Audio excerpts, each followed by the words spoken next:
इससे पहले कि आप अपने मन को शांत करने का प्रयास करें, यह जानना जरूरी है कि मन का व्यवहार शांत होने वाला है ही नहीं। अगर मन शांत होने वाला हो सकता तो इस दुनिया में सभी के मन शांत हो गए होते और हर कोई अपना जीवन सुखी सुखी बिता रहा होता। फिर न तो कोई हंगामा होता और न ही किसी तरह की कोई तकलीफ। सभी का जीवन खुशी खुशी बीत रहा होता। फिर न तो आप और न ही मैं पैसे कमाने के पीछे भाग रहे होते। समस्या तो यह है कि हम ज्यादा से ज्यादा चीजें इकट्ठा करना चाहते हैं, क्योंकि हमें लगता है कि हमारे पास जितनी ज्यादा चीजें होंगी हम उतना ही सुखी रहेंगे। लेकिन वास्तविकता तो यही है कि बाहर की किसी भी चीज में कोई सुख नहीं है और न ही उनमें कोई दुख है। और यही कारण है कि जब हम किसी चीज के पीछे भाग रहे होते हैं, जब हम कोई चीज पाना चाहते हैं, तो उसे पाकर हमें पल भर के लिए खुशी तो मिलती है, लेकिन बाद में हम उस खुशी का एहसास नहीं कर पाते। वह खुशी दुख में परिवर्तित हो जाती है। और इसी प्रकार से हम एक चीज से दूसरी चीज, दूसरी से तीसरी चीज के पीछे लगातार भागते रहते हैं, क्योंकि हमें ऐसा ही लगता है कि यदि हम वह चीज पालेंगे तो हम सुखी हो जाएंगे। लेकिन वास्तविकता में वही सुख हमारे दुख का कारण बन जाता है, जिस कारण हमारा मन बेचैन रहने लगता है। हम उस चीज को पाने के लिए तरह तरह के उपाय करते हैं, जिस कारण हमारा मन और भी बेचैन होने लगता है। और यह बेचैनी धीरे धीरे चिंता का रूप ले लेती है और हमारा मन पूरी तरह से अशांत हो जाता है। हमें कुछ भी अच्छा नहीं लगता। हमें लगता है कि जो कुछ हमने मांगा था उसका उल्टा हो रहा है, सब कुछ हमारे विपरीत जा रहा है।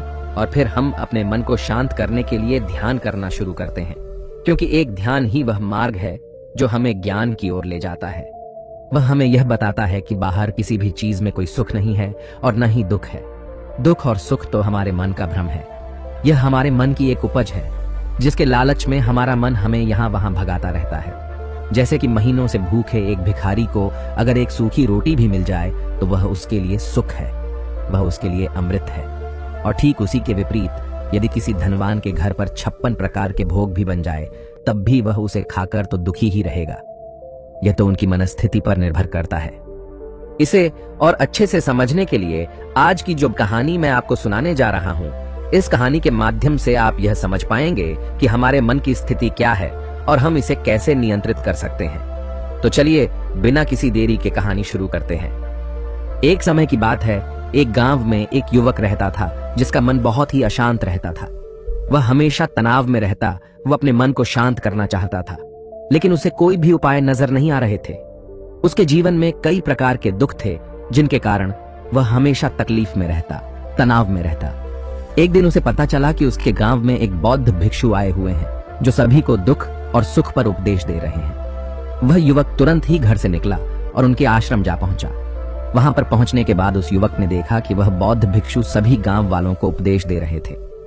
बौद्ध भिक्षु कह रहे थे कि सभी के जीवन में कोई ना कोई सुख और दुख तो आता ही रहता है, जिस कारण हमारा मन बहुत अशांत रहता है। और एक अशांत मन इस दुनिया का कोई भी सुख नहीं ले सकता, फिर चाहे उसे पूरी दुनिया की धन दौलत ही क्यों न मिल जाए, वह उसे पाकर भी दुखी ही रहेगा। परंतु जिस व्यक्ति का मन शांत है, उसके पास चाहे कुछ भी हो या न हो, वह हर छोटे पल का आनंद ले सकता है। वह हर पल को खुशी खुशी जी सकता है। इस दुनिया का और इस जीवन का परम सुख भी प्राप्त कर सकता है। इतना कहकर उन बौद्ध भिक्षु ने अपना प्रवचन समाप्त कर दिया और वापस आश्रम की ओर लौट गए। युवक भी उनके पीछे पीछे आश्रम पहुंच गया और इस युवक ने उन बौद्ध भिक्षु से कहा, हे गुरुवर, अभी कुछ देर पहले आप उपदेश दे रहे थे कि एक शांत मन हर पल का आनंद ले पाता है, हर पल को सुखी सुखी जी पाता है। लेकिन इस दुनिया में सभी के पास मन है और सभी के मन अशांत है, तो ऐसे में भला अपने जीवन को कोई सुखी सुखी कैसे जी सकता है? इस दुनिया में शांत मन किसी के पास नहीं। मेरे पास भी एक ही मन है और वह भी शांत नहीं है। गुरुवर, क्या आप बता सकते हैं कि मैं अपने इस मन को कैसे शांत करूं? तभी बौद्ध भिक्षु ने उस युवक को ध्यान के बारे में समझाया, ध्यान के फायदे बताए और उसे कहा, बेटा, ध्यान करने से हमारा मन शांत हो जाता है। हम विचारों के दलदल से बाहर आने लगते हैं और इस कारण हमारे जीवन में सुख उत्पन्न होने लगता है। यदि तुम भी अपने जीवन में सुखी होना चाहते हो, अपने मन के इन विचारों के दलदल से बाहर निकलना चाहते हो, तो तुम्हें ध्यान करना चाहिए। तुम्हें ध्यान का अभ्यास करना चाहिए, क्योंकि यही वह मार्ग है जो तुम्हारे मन को शांत कर सकता है और तुम्हें सही राह पर ला सकता है। उस युवक ने उन बौद्ध भिक्षु की बात मान ली। उस युवक ने उन बौद्ध भिक्षु को प्रणाम किया और वापस घर चला गया। घर पहुंचने के बाद उसने ध्यान करना शुरू किया। वह रात भर ध्यान करता रहा, लेकिन उससे उसे कोई लाभ नहीं हुआ। इस कारण वह अगली सुबह फिर से उन बौद्ध भिक्षु के पास पहुंचा और उन बौद्ध भिक्षु से कहता है, गुरुवर, आपके कहे अनुसार मैंने रात भर ध्यान किया है, लेकिन उससे मुझे कोई लाभ नहीं हुआ। मेरा मन तो अभी भी अशांत है।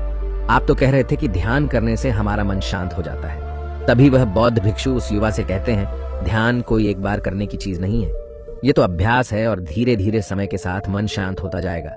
इस पर वह युवक कहता है, हे गुरुवर, मेरे पास इतना समय नहीं है, मुझे कोई ऐसा मार्ग बताइए जिससे जल्दी जल्दी मेरा मन शांत हो जाए और मैं खुशी खुशी अपना जीवन जीने लग जाऊं।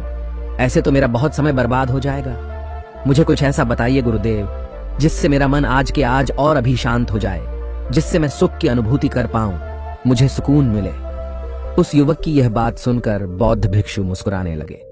उन्होंने उस युवक से कहा, बेटा, मेरे पास तुम्हारे लिए कुछ ऐसा है जिससे तुम्हारा मन अभी के अभी शांत हो जाएगा। इतना कहकर वह बौद्ध भिक्षु अपने आश्रम में गए और अंदर से एक घड़ा लेकर आए और उस युवक को थमाते हुए कहते हैं, जाओ और पास की बह रही उस नदी से इस घड़े में पानी भर कर लाओ। उन बौद्ध भिक्षु के इतना कहने के बाद उस युवक ने वह घड़ा हाथ में ले लिया और नदी की तरफ जाने लगा। उसके बाद मन ही मन सोच रहा था कि लगता है यह गुरु पागल है, इन्हें कुछ नहीं पता। भला यह घड़ा मेरे जीवन में शांति कैसे ला सकता है, ये मेरे मन को शांत कैसे कर सकता है। लेकिन उसके पास और कोई रास्ता नहीं था, जिस कारण उसने घड़ा लिया और पास वाली नदी के पास पहुंच गया। उसने उस नदी में से उस घड़े में पानी भरना शुरू किया, लेकिन जैसे ही उस व्यक्ति ने उस घड़े को नदी से बाहर निकाला तो उस युवक ने देखा कि उस घड़े के चारों ओर छोटे छोटे छेद हैं, जिससे पानी तेजी से बाहर की ओर निकल रहा था। उसने लगातार कई बार प्रयास किए, लेकिन काफी बार कोशिश करने के बाद भी वह उस घड़े को पूरा नहीं भर पाया और थक हार कर उन बौद्ध भिक्षु के पास वापस लौटा और क्रोधित होकर कहता है, गुरुवर, आपने यह कैसा घड़ा दिया है? इसके चारों तरफ तो छेद है, भला मैं इसमें पानी कैसे भरकर ला सकता हूं? जब भी मैं पानी भरता हूं, इस घड़े के छेदों से सारे पानी बाहर निकल जाते हैं। इस घड़े को मैं पूरा नहीं भर सकता। तभी वह बौद्ध भिक्षु उस युवक को शांत कराते हुए कहते हैं, बेटा, शांत हो जाओ, तुम्हें तुम्हारे प्रश्न का जवाब ही तो दे रहा हूं, और यदि तुम क्रोधित अवस्था में इस जवाब को सुनोगे तो इसे समझना तुम्हारे लिए मुश्किल हो जाएगा। इसलिए शांत हो जाओ और मेरी बात समझने का प्रयास करो। ये जो घड़ा मैंने तुम्हें दिया है, इसे अपना मन समझो, और मन केवल दो ही प्रकार से शांत हो सकता है। पहला यह कि तुम उसे लबालब पूरा भर दो और उसमें कुछ भी और आने जाने की जगह न बचे। क्या तुम इस घड़े को इस प्रकार भर सकते हो? इस पर वह युवक कहता है, हे गुरुवर, मैं इस घड़े को लबालब नहीं भर सकता, क्योंकि जब भी मैं इसमें पानी भरता हूं, सारा पानी तो छेद से बाहर निकल जाता है। तभी वह बौद्ध भिक्षु उस युवक से कहते हैं, ठीक इसी तरह हम भी अपने मन को कभी नहीं भर सकते। हम जितना इसमें डालते जाएंगे, वह सब कुछ हमारे शरीर के द्वारा बाहर आता रहेगा। फिर चाहे वह क्रोध हो, प्रेम हो या फिर दया, हम जो भी अपने अंदर आने देते हैं, वही हमारे अंदर से बाहर भी आता है। और इसीलिए मैंने तुम्हें छेदों वाला घड़ा दिया, क्योंकि ये हमारी मन के जैसा ही है। और जब हम इस मन को बस भरना चाहते हैं, तब तुम अपना समय बेकार कर रहे हो। क्या तुम्हें एक पल के लिए भी ये नहीं सोचा कि इसी प्रकार तो तुम अपने मन को भरने में भी लगे हुए हो? क्या इससे तुम्हारा समय बर्बाद नहीं हो रहा? क्या इससे तुम्हारा जीवन बर्बाद नहीं हो रहा? क्योंकि जिस भी चीज से तुम अपने मन को भरोगे, वह तो बाहर निकल ही जाएगी। उस युवक को अपनी गलती का एहसास हुआ। वह तुरंत उन बौद्ध भिक्षु के चरणों में गिर गया और उन बौद्ध भिक्षु से कहता है, गुरुवर, आपने सच कहा। मैंने कभी भी इसके बारे में नहीं सोचा कि मैं अपना जीवन अपने आप ही बर्बाद कर रहा था। ठीक है, मैं तो इस बात से अनजान था, लेकिन आज आपने मेरी आंखें खोल दी। परंतु गुरुवर, अगर यह मन को पूरी तरह भरने का पहला तरीका मन को शांत नहीं कर सकता, तो मन को शांत करने का दूसरा तरीका कौन सा है? गुरुवर मुस्कुराते हुए उस आदमी से कहते हैं, दूसरा तरीका है कि अपने मन को पूरी तरह खाली कर दो। इस पर वह व्यक्ति कहता है, गुरुवर, आप ही मुझे बताइए कि मैं अपने मन को खाली कैसे कर सकता हूं। तभी बौद्ध भिक्षु कहते हैं, बेटा, यह तो बहुत ही सरल है। बाहर का कूड़ा अपने भीतर मत जाने दो। इस प्रकार तुम्हारा मन अपने आप ही खाली हो जाएगा। वह व्यक्ति कुछ देर सोच विचार करने के बाद बौद्ध भिक्षु से कहता है, हे गुरुदेव, यह कैसे संभव है? जो भी हम देखते हैं, सुनते हैं, वह हमारे मन में ही तो जाता है, वह हमारे भीतर की ओर ही तो जाता है। फिर मैं उसे कैसे रोक सकता हूं? इस पर बौद्ध भिक्षु मुस्कुराने लगे और उस युवक से कहते हैं, बेटा, मैं तुम्हें यही तो समझाने का प्रयास कर रहा हूं कि मन को केवल ध्यान से ही जीता जा सकता है और एक दिन ध्यान करने से कुछ नहीं होने वाला। हमें इसके लिए समय देना होगा, हमें इसके लिए धैर्य रखना होगा, इसका निरंतर अभ्यास करना होगा। आगे बौद्ध भिक्षु उस युवा से कहते हैं, बेटा क्या तुम्हें प्यास लगी है? युवक कहता है, हाँ गुरुवर, मुझे बहुत जोरों की प्यास लगी है। इस पर उन बौद्ध भिक्षु ने उस युवक को पानी पिलाया और कहा, ये लो पानी पी लो, इससे तुम्हारी प्यास बुझ जाएगी। लेकिन मुझे एक बात बताओ, क्या आज पानी पी लेने से फिर तुम्हें कभी प्यास नहीं लगेगी? तुम कभी फिर मुझसे पानी नहीं मांगोगे? इस पर वह युवक कहता है, गुरुवर आप कैसी बातें कर रहे हैं? पानी तो हमारे जीवन का एक हिस्सा है, इसके बिना तो हम मर जाएंगे। और आप कह रहे हैं कि आज पानी पी लो और उसके बाद मैं कभी पानी ना पीऊं। यह भला कैसे संभव है? प्यास तो हमें रोज आती है और हम रोज पानी पीते हैं, इसके बिना तो हम मर जाएंगे। तभी बौद्ध भिक्षु मुस्कुराते हुए उस युवक से कहते हैं, ठीक इसी प्रकार एक दिन के ध्यान से हमारा मन शांत नहीं हो सकता। उसे भी रोज भूख लगती है और उसे रोज रोज हमें आहार भी देना पड़ता है, उससे भी रोज पानी पीने की जरूरत पड़ती है। और ठीक उसी प्रकार हमें हर दिन ध्यान करने की भी जरूरत पड़ती है। और जब हम निरंतर ध्यान करते हैं, इसका अभ्यास करते हैं, तो देखते ही देखते हमारे मन की भूख शांत होने लगती है और एक समय पर हमारा मन सारे विचार उत्पन्न करना बंद कर देता है।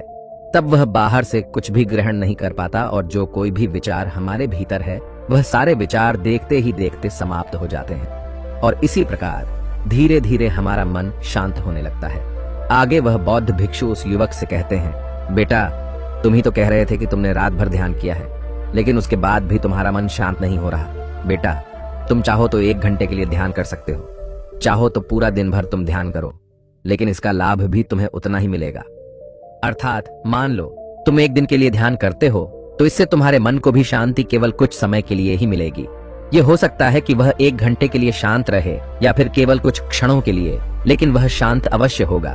लेकिन जैसे ही उसे फिर से भूख लगेगी, वह फिर से अशांत हो जाएगा और फिर से यहाँ वहां भागने लगेगा और वह अपने विचारों की तलाश में आगे बढ़ेगा, क्योंकि उसे भी तो भूख लगी है, उसे भी तो खाना चाहिए, उसे भी तो पानी चाहिए। जैसे कि जब तुम्हें भूख लगती है तुम अशांत हो जाते हो, क्योंकि तुम्हें भोजन चाहिए, पानी चाहिए, ताकि तुम अपने पेट की भूख को मिटा सके और तुम्हें शांति मिले।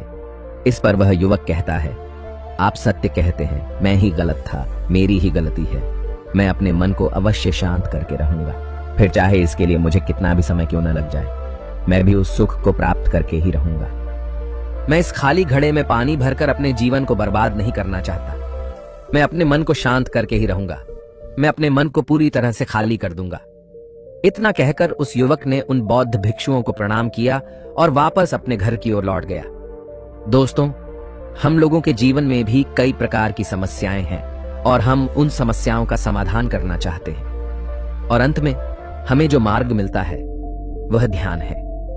हम ध्यान तो करना चाहते हैं, लेकिन हम उसके परिणाम को तुरंत पाना चाहते हैं। जब हम शुरू में ध्यान करते हैं तो हमें उसका कुछ भी लाभ नहीं मिलता और हमें लगता है कि यह व्यर्थ है, इससे हमें कोई भी फायदा नहीं होने वाला, क्योंकि हमें तो सब कुछ जल्दी जल्दी चाहिए।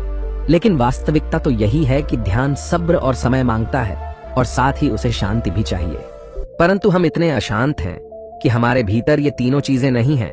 इसीलिए अपने भीतर धैर्य पैदा करें। जब आपके भीतर धैर्य पैदा होगा, तभी आप सब्र, समय और शांति के महत्व को समझ पाएंगे, और फिर आपका समय चाहे कैसा भी क्यों न चल रहा हो, आप हर समय खुश रहना सीख जाएंगे।